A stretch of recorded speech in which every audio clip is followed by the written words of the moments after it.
नमस्कार, प्रणाम, स्वागत है आप सभी का आपके अपने चैनल पूर्वांचल से उत्तरांचल ब्लॉग्स में। और अभी हो रही है रात, बज रहे हैं 8:30 और हमारे यहाँ हमारे मकान मालकिन ने आज एक पूजा रखी थी, बेसिकली कथा रखी थी। तो यहाँ उत्तराखंड का एक रिवाज है कि यहाँ पे कथा होने के बाद जो है, क्या बोलते हैं इसको, एक ढोलक होती है। हाँ, क्या मंडाना, मंडाण, ये गढ़वाली भाषा में बोलते हैं, जो मैंने भी अभी तक देखा नहीं, आज पहली बार एक्सपीरियंस करूँगी। जो कि मैंने पिछली वीडियो में शायद आपको दिखाया था कि मंदिर में बजते हैं वो ढोल, और आज हमारे बगल में ही बजेगा। तो मैं वीडियो मैंने बनाई है, तो उसकी एक क्लिपिंग मैं ऐड कर रही हूँ। ये भी एक संस्कृति है जो उत्तराखंड में होती है, और ऐसी मान्यता है कि ये बजा के लोग देवी को, देवता को प्रसन्न करते हैं। तो चलिए चलते हैं, देखते हैं। और ये है वो वाद्य यंत्र जो ये लोग बजाते हैं, और जो आपको ड्रम के ऊपर रखा हुआ दिख रहा होगा, और एक ये चेयर पे।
नाम ना सुनो, तेरे याद हो मेरा।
और अभी हम आ गए हैं घर पे, अपने रूम पे, और अभी भी आपको आवाज़ सुनाई दे रही होगी। तो अभी भी वहाँ पे जागरण वगैरह चालू है, और यहाँ पे इनका जागरण चालू है। ऐसा खेलेंगे तो प्रैक्टिस तो ऑप्शनल। हाँ, और मैं तो बहुत डर गई थी, मैंने तो कभी देखा नहीं था। फिर जो भैया वो बचा रहे थे, उन्होंने बोला आपको डर लग रहा है तो आप चले जाओ। तो मैं फिर उठ के चली आई, और हमने खाना भी नहीं खाया था। और उसके बाद से फिर अभी भी जारी है कार्यक्रम। मैंने तो ये पहली बार एक्सपीरियंस किया यहाँ पे। कुछ देर तो मुझे समझ में ही नहीं आया कि हो क्या रहा है, क्योंकि मैंने ये ऐसा पहली बार देखा। हाँ, इनको पता है। और गढ़वाल क्या पूरे उत्तराखंड की ये परंपरा है? सिर्फ गढ़वाल की? पौड़ी गढ़वाल, टिहरी गढ़वाल, ये यहाँ की परंपरा है। चाहे कोई भी हो, तो यहाँ पे पूजा पाठ जब भी रखते हैं, देवी देवता को अवतरित करते हैं, है ना? मतलब कि देवी देवता उनके ऊपर आते हैं और वो पूरा घर पवित्र करते हैं। जो उनकी जो वो कहना चाहते हैं वो इनके द्वारा कहते हैं अपनी बातें। और क्या करते हैं, हमारे सामने वाले मंदिर में भी यही होता है ना। जो सामने वाला मंदिर है उसमें भी रोज होता है ऐसे, और लेकिन मैं दूर से देखती थी, नज़दीक से मैंने कभी देखा नहीं। आज मुझे मौका मिल गया नज़दीक से देखने का, और बड़ा ही भयानक एक्सपीरियंस रहा। भगवान माफ़ करे, मैंने ऐसा रूप कभी देखा नहीं था। इन्होंने सब्सक्राइबर का शॉर्ट फॉर्म रख दिया है सब्सिडी। तो सब्सिडी करें, सब्सक्राइब करें चैनल को और हमें सपोर्ट करें, और बस हमारे साथ जुड़े रहें। और मिलती हूँ मैं आपसे। Good night, take care, sweet dreams, bye. Hello and good morning. हो गई है दूसरे दिन की सुबह, और आज का दिन बहुत ही अच्छा है। मैं आपको दिखाती हूँ।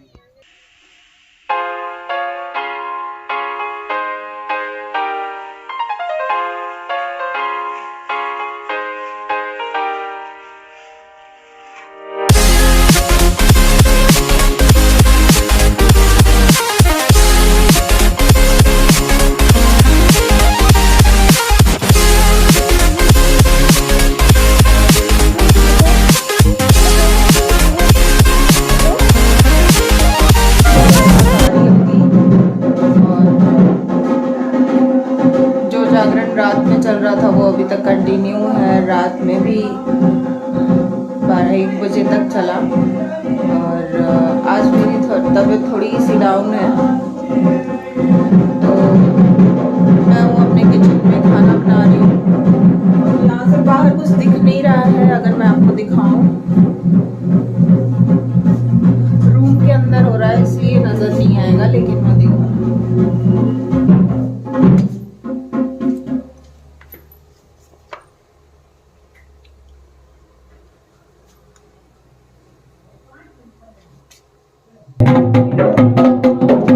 फाइनली ये लोग रूम के बाहर आए और मुझे मौका मिला शूट करने का दिन में, तो मैंने ये रिकॉर्ड किया। आप भी देखिए। और इनकी भाषा में इसे जागर लगाना बोलते हैं, यानी कि ये जागर कोई परंपरा होती है।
आपको साउंड सुनाई दे रहा होगा और मेरी तो सच में वाट लगी पड़ी है, क्योंकि मैंने तो ये सब कभी फेस नहीं किया, लेकिन फिर भी मैं हर संस्कृति, हर धर्म, हर रीति रिवाज का सम्मान करती हूँ। और ये जो इनकी परंपरा है, इसमें ये लोग, जैसे हिंदू धर्म में माना जाता है कि 33 करोड़ देवी देवताएं हैं, तो ये इसके माध्यम से उनको जो है वो बुलाते हैं, उनको आमंत्रित करते हैं, और साथ में अगर उनकी कुछ इच्छाएं हैं तो वो इंसानों द्वारा प्रकट भी करते हैं। तो कुछ ऐसा ही मानना है यहाँ पर। तो वैसे जब हम अपनी संस्कृति से बाहर निकलते हैं और कहीं और जाते हैं, तब हमें पता लगता है कि दुनिया में बहुत सारी ऐसी चीज़ें हैं जो हमें जाननी चाहिए, देखनी चाहिए, और अच्छा भी लगता है नई नई चीज़ों को देखना, एक्सप्लोर करना। और वैसे तो ये उत्तराखंड को बाबा की नगरी माना जाता है, तो यहाँ पे तो ऑब्वियस सी बात है कि पूजा पाठ बहुत ही विशेष ढंग से होती है। और उसका एक ढंग ये भी है, हालांकि रात में 12-1 बज गए थे और बहुत मुश्किल से नींद आई मुझे। और मैंने एक चीज़ यहाँ देखी कि बच्चे भी इनसे डर नहीं रहे हैं। बच्चे भी कहते हैं ना कि जिस वेशभूषा परिवेश में हम पले बड़े रहते हैं तो हमें उस चीज़ की आदत पड़ जाती है। तो वैसे ही कुछ बच्चे हैं जिन्हें जो बैठे थे डर नहीं लगा, लेकिन मैं तो थोड़ा डर गई थी। और अभी भी फ़िलहाल कार्यक्रम इनका जारी है। जब कथा समाप्त हुई उसके बाद से फिर से ये लोग आवाहन कर रहे हैं देवी देवताओं का। तो जो ये भैया बजाने जो आते हैं वो अपनी भाषा में जितने भी देवी देवताएं हैं उनके नाम को संबोधित कर करके उन्हें अवतरित करते हैं, आमंत्रित करते हैं। तो ये कल्चर मैंने उत्तराखंड का देखा, जो मुझे अच्छा लगा। थोड़ा डर तो लगा ही, लेकिन अच्छा लगा मुझे। और हर किसी के पूजा पाठ करने का तरीका अलग होता है, तो जो भी है अच्छा ही है। और फिर किसी और संस्कृति, हालांकि मैं बहुत दिन से इस मौके की तलाश में थी, क्योंकि मैं मंदिर में सुनती थी तो मुझे ऐसा लगता था कि काश मैं भी एक दिन देखूं कि वो एक्चुअल में होता क्या है, क्योंकि सिर्फ साउंड सुनाई देता था। तो एक्चुअल में यही होता है मंदिर में भी, जो इन लोगों ने घर पे कराया है। तो और ये रीति रिवाज जो है अलग अलग तरीके से हर क्षेत्र का अलग अलग है। जैसे पौड़ी गढ़वाल, टिहरी गढ़वाल, जैसे कि आपको पता है मैं टिहरी गढ़वाल में हूँ इस वक्त। और चंबा से 25 किलोमीटर एक बालियान नाम से एक गांव है, तो ये एक गांव, बेसिक गांव ही है। तो अपना अपना तरीका है। पौड़ी के रीति रिवाज अलग है, टिहरी के रीति रिवाज अलग हैं। तो कुमाऊं में, और अगर आप वो नैनीताल वगैरह, सब उत्तराखंड के कुछ क्षेत्र ऐसे हैं जहाँ पे आप जाएंगे तो ये चीज़ आपको देखने मिलेगी। कई बार मंदिरों में भी मिलती है, कई बार घर पे भी लोग कराते हैं।